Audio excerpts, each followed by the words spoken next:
underline. Omong dikit tapi nyelekit. Bersama Om Bob. Temukan di channel YouTube Om Bob Indonesia. Om Bob, seorang tenaga asing asal Tiongkok ditemukan tewas di kawasan pabrik industri di Sulawesi Tenggara. Bagaimana Om Bob menggarisbawahi masalah ini? Ya, ini kan hubungan antara karyawan sama manajer. Ya. Jadi ini memang dilema yang selama ini ada. Jadi ceritanya itu kan itu perusahaan PMA dari Tiongkok yang berinvestasi di Sulawesi tadi itu proyeknya cukup besar. Ya, cukup besar dan cukup high tech. Ya, teknologinya itu teknologi yang sama sekali modern. Ya, di Indonesia belum pernah ada. Dan investasi yang dilakukan oleh perusahaan Tiongkok pasti join dengan perusahaan Indonesia ya. Itu adalah perusahaan yang ditunggu-tunggu oleh pemerintah Indonesia karena ini adalah pengolahan bahan mentah menjadi nikel. Ya, yang sekarang nikel itu menjadi primadona di seluruh dunia untuk bahan baterai mobil, ya. Dan kelak katanya pesawat itu juga bisa pakai baterai. Jadi ini betul-betul luar biasa karena Indonesia mempunyai cadangan nomor 1 di seluruh dunia. Oleh sebab itu tenaga kerjanya juga bukan sembarangan, ya. Jadi kalau sekarang itu negara-negara lain seperti Amerika, Eropa, dan Jepang itu pada tidak mau membuat pabrik pengolahan bahan alam menjadi bahan untuk membuat baterai ya barang jadi ya. Pertambahan nilainya ini kan besar sekali. Maka mestinya kita harus memang memberi karpet merah sama perusahaan Tiongkok ini. Dan memang Indonesia sudah cukup baik ya. Dan dengan adanya investasi dari Tiongkok ini otomatis karena ini adalah high tech, maka pekerja-pekerja yang tingkat atas ya, yang manajerial, yang kepala teknik, macam-macam itu selalu adalah dari Tiongkok sana.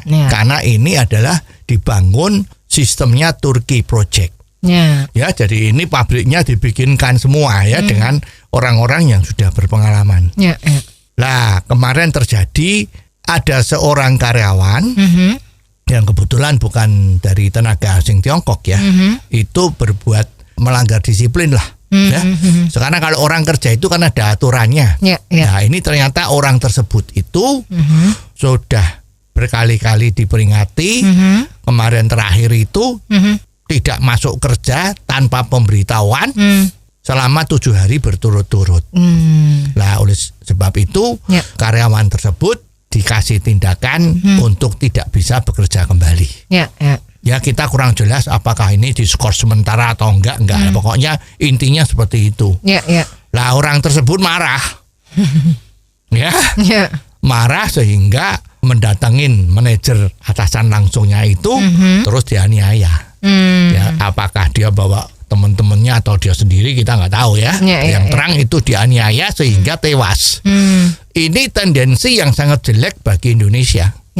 Apalagi kemarin-kemarin itu secara politis kan dihembus-hembuskan bahwa tenaga kerja dari Tiongkok itu kan seolah-olah mengambil porsi tenaga kerja dari Indonesia.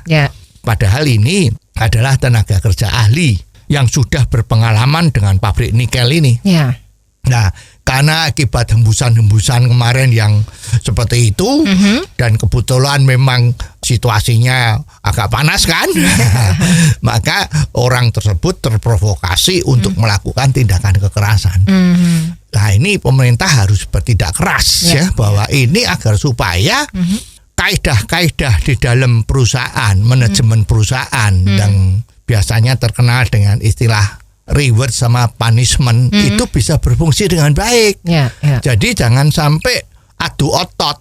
Ya, padahal untuk menyelesaikan masalah di perusahaan itu di samping otot yang benar juga harus pakai otak. Jadi sekarang kalau ini yang tenaganya cuma otot, nah ini terus terang akan merusak citra Indonesia di hadapan investor-investor dari seluruh dunia. Jadi ini kalau tidak cepat-cepat diredam dan dikasih hukuman yang berat, akan membahayakan Indonesia. Ya, investor-investor juga akan berpikir, wah ini gimana? Kalau kita ngambil tindakan sesuai dengan peraturan, sesuai dengan kaidah-kaidah perusahaan manajemen, kok malah terjadi seperti ini dan terjadi pembiaran. Ya. Ini yang kita harapkan jangan sampai terjadi. Oh, jadi begitu ya Om Bob. Jelas deh sekarang. Terima kasih Om Bob untuk waktunya. Sampai ketemu lagi di waktu yang akan datang. Underline. Omong dikit tapi nyelekit. Bersama Om